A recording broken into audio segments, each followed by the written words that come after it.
What if a longer, clearer mind wasn't a supplement away, but a handful of foods Zen monks have eaten daily for over 1,000 years? Right now, millions are spending money on pills and powders promising energy and longevity, most backed by nothing. Meanwhile, in the mountain temples of Japan and the villages of Okinawa, people have eaten the same foods for centuries, and many live past 100 without a single bottle of supplements.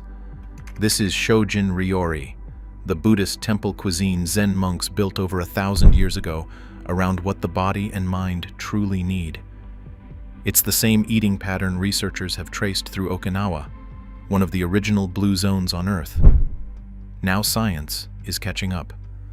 Researchers at Okinawa International University and teams publishing in the journals of gerontology have studied why this region produces so many centenarians. Here are the 8 sacred foods Zen monks and Okinawan elders have relied on for generations. Number 3 was shown to lower inflammation markers in clinical study.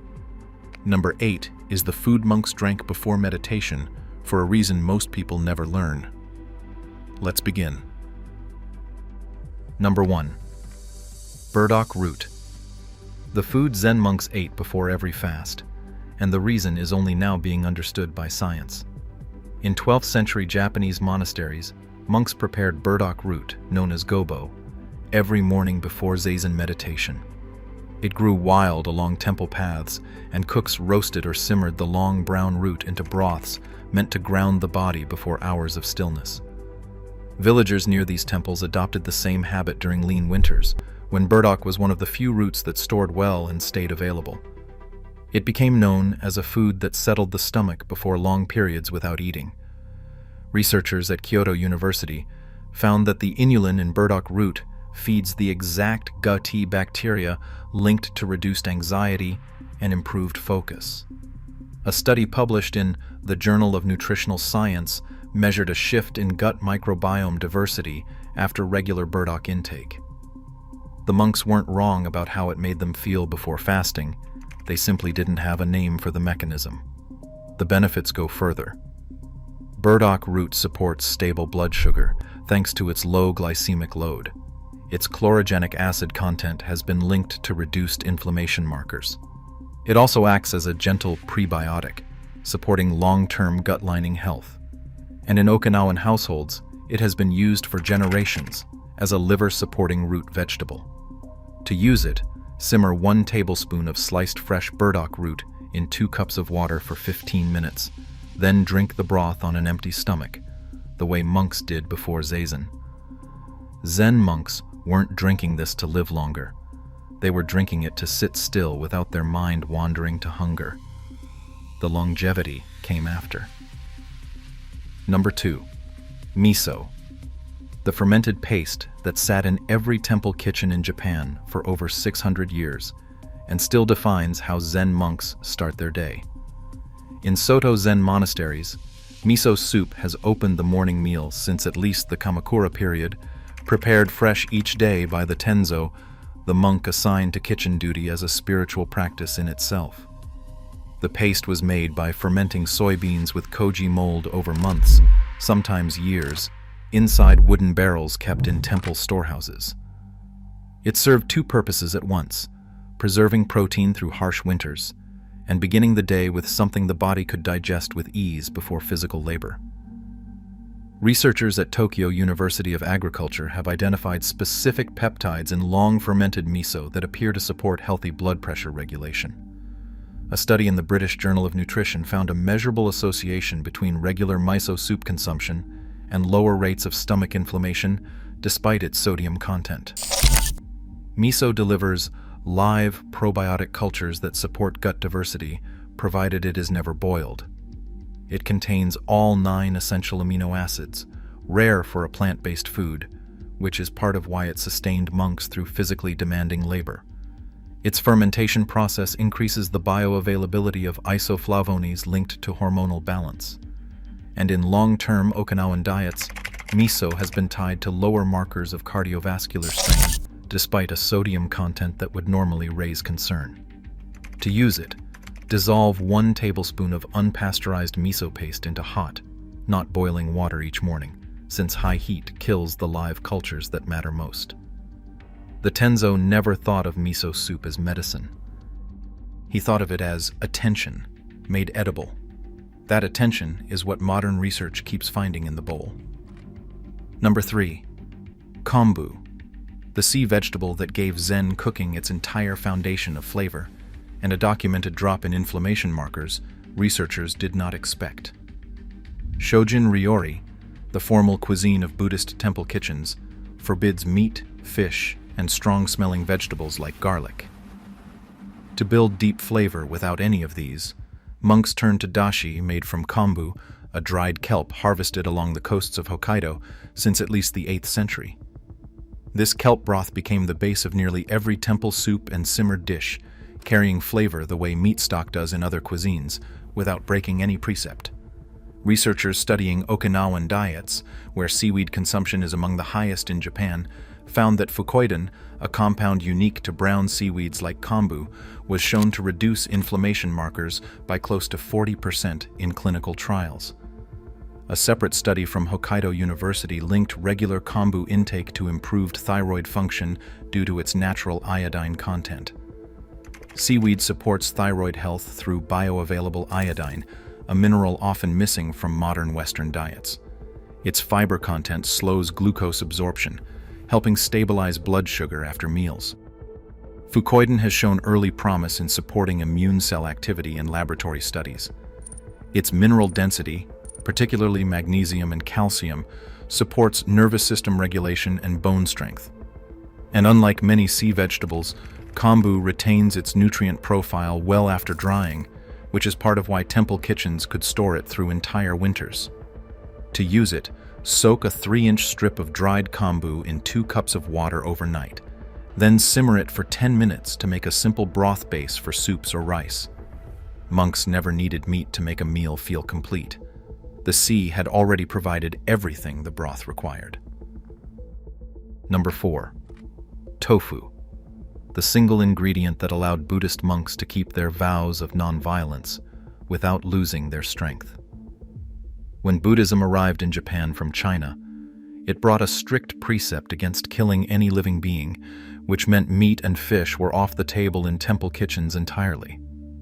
Tofu, made by curdling soy milk with a mineral coagulant, became the monks' primary source of protein starting as early as the 13th century, when Zen master Dogen wrote detailed instructions for handling it with the same care given to any other living offering.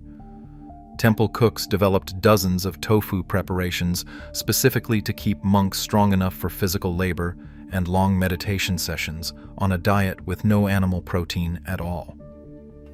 Researchers at Harvard School of Public Health have studied populations with high lifelong tofu intake, including Okinawa, and found consistent associations with lower rates of cardiovascular disease.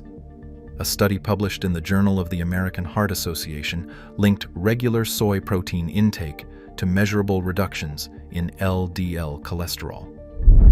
Tofu provides complete plant-based protein with all essential amino acids, unusual for a food from a single plant source. Its isoflavones have been studied for supporting bone density in aging populations, relevant given Okinawa's notably low rate of hip fractures. It is low in saturated fat, supporting long-term heart health. And its calcium content, when set with the right coagulant, rivals dairy, which mattered in a diet with no milk at all. To use it, pan-sear half a block of firm tofu in 1 teaspoon of sesame oil for 4 minutes per side, then season simply with tamari. The monks weren't avoiding meat to be virtuous. They were avoiding harm, and tofu was how they kept their strength while doing it. Number 5. The purple sweet potato, the vegetable that quietly became the largest calorie source in the diet of the longest living people ever recorded. Long before rice became affordable in Okinawa, the EMO, a deep purple sweet potato, was the staple crop of the islands, introduced from China in the early 17th century and adopted because it grew reliably even through typhoons and poor soil. For generations, Okinawan households built entire meals around it, and researchers studying the region's traditional diet found that at one point, this single root made up well over half of daily caloric intake among the island's oldest residents. Researchers tracking the Okinawa centenarian study found that the purple variety contains anthocyanins at levels far higher than the orange sweet potatoes common elsewhere, the same antioxidant family found in blueberries. A study in the Journal of Agricultural and Food Chemistry measured significantly higher antioxidant activity in purple fleshed varieties compared to standard sweet potato. This root supports stable energy due to its low glycemic impact despite its natural sweetness, a rare combination among starchy vegetables. Its anthocyanin content has been linked to reduced oxidative stress in cells, the same protective mechanism studied in blueberries and other deeply pigmented produce. It provides significant fiber, supporting digestive regularity and a longer-lasting sense of fullness. And its potassium content supports healthy blood pressure, particularly relevant in a traditional diet that also relies heavily on salted fermented foods like miso. To use it, roast one whole purple sweet potato at 400 degrees for 45 minutes, then eat it simply, skin included, the way it was eaten for centuries. Nobody in old Okinawa thought of this root as a superfood. It was just what was there, every day, for almost everyone, for most of their lives. Number 6. Ukin. The golden root Okinawans drink as tea before meals, and the compound inside it that pharmaceutical companies have spent decades trying to replicate. Okinawan turmeric, called ukin in the local dialect, has grown on the islands since at least the 15th century, when trade routes connected Okinawa to Southeast Asia. Unlike turmeric grown elsewhere in Japan, the Okinawan climate produces a root unusually concentrated in curcumin, and island households began drinking it as a tea before meals, a habit believed to ease digestion before heavier, fermented foods like miso and pork. Researchers at the University of the Ryukyus, based in Okinawa, have studied local turmeric extensively and found curcumin concentrations notably higher than mainland Japanese varieties. A study published in the journal Phytotherapy Research found curcumin reduced inflammatory markers in joint tissue comparably to certain over-the-counter anti-inflammatories, without the same side effects. Curcumin supports joint health by lowering inflammatory markers tied to stiffness and everyday wear. It has demonstrated antioxidant activity that protects cells from routine oxidative damage, the kind linked to aging skin and slower recovery. Early research links it to improved liver enzyme function, particularly relevant given how often it was paired with rich, fermented meals. And in Okinawan tradition, it is specifically credited with easing digestion after heavier dishes, which is likely why it became a pre-meal habit rather than an afterthought. To use it, steep half a teaspoon of ground Okinawan turmeric in hot water with a pinch of black pepper, which increases curcumin absorption significantly, 15 minutes before a meal. Okinawan elders never called this an anti-inflammatory. They called it the tea that makes dinner sit right. Science just caught up to the phrase. Number 7. Goya. The bitter vegetable Okinawans refused to give up, even when sugar became easy to find. As processed food reached Okinawa after the Second World War, many traditional foods faded from daily meals. Goya, a bitter melon shaped like a knobby cucumber, did not. It remained a staple in home cooking, most famously in Goya champuru, a stir-fry with tofu and egg still served in nearly every Okinawan household today. Elders specifically credited its bitterness with regulating appetite long before they understood why, often saying it kept them from overeating in a way sweeter vegetables never did. Researchers studying Goya's compounds identified carotene and polypeptide P, substances that mimic insulin's effect on blood sugar regulation. A study published in the Journal of Ethnopharmacology found Goya extract produced a measurable reduction in fasting blood glucose levels in clinical participants. Goya supports healthy blood sugar regulation through its insulin-mimicking compounds, which is part of why it remained common even as sugar became cheap and available. It is exceptionally low in calories while remaining nutrient-dense, a combination rare among traditional vegetables. Its bitter compounds have been linked to improved appetite regulation helping explain why elders reported feeling satisfied on smaller portions. And it provides a meaningful dose of vitamin C, unusual for a vegetable that is almost always cooked rather than eaten raw. To use it, slice 1 Goya thinly, salt it for 10 minutes to draw out excess bitterness, rinse, then stir-fry briefly with tofu and a beaten egg. Okinawan elders never ate Goya because it was pleasant. They ate it because their bodies told them, meal after meal, that it was doing something the sweet food was not. Number 8. Green tea. The drink Zen monks brought back from China to keep their minds awake through hours of meditation and never stopped drinking since. Zen Buddhist monk Aisai is credited with bringing tea cultivation back from China to Japan in the late 12th century, specifically to help monks stay alert during long meditation sessions without the heaviness that food caused.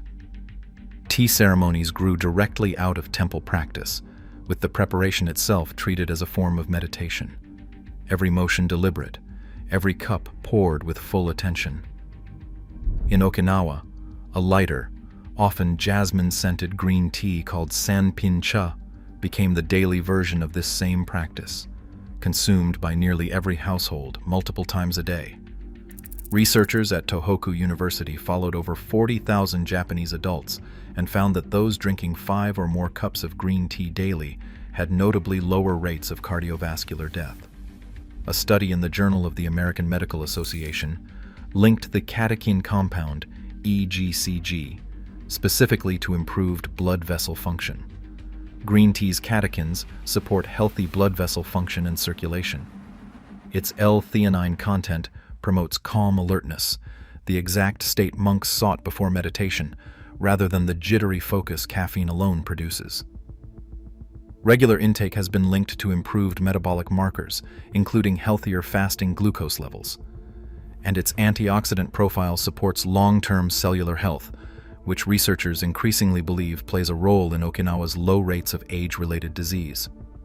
To use it, steep 1 teaspoon of loose green tea in water just below boiling, around 80 degrees Celsius, for 2 minutes, no longer, or the leaves turn bitter. Aisai did not bring tea back to make monks live longer. He brought it back so they could stay awake to what mattered. Everything else followed from there. None of these 8 foods were chosen by accident, and none of them were ever marketed. They were simply what was available, prepared with attention, by people who had no reason to overthink their meals. The monks who shaped Shojin Ryori weren't trying to live to 100. The elders of Okinawa weren't trying to outlive their neighbors. They were just eating what worked, every day, without exception, for long enough that the pattern became impossible to ignore. If even one of these finds its way into your kitchen this week, that's enough to start.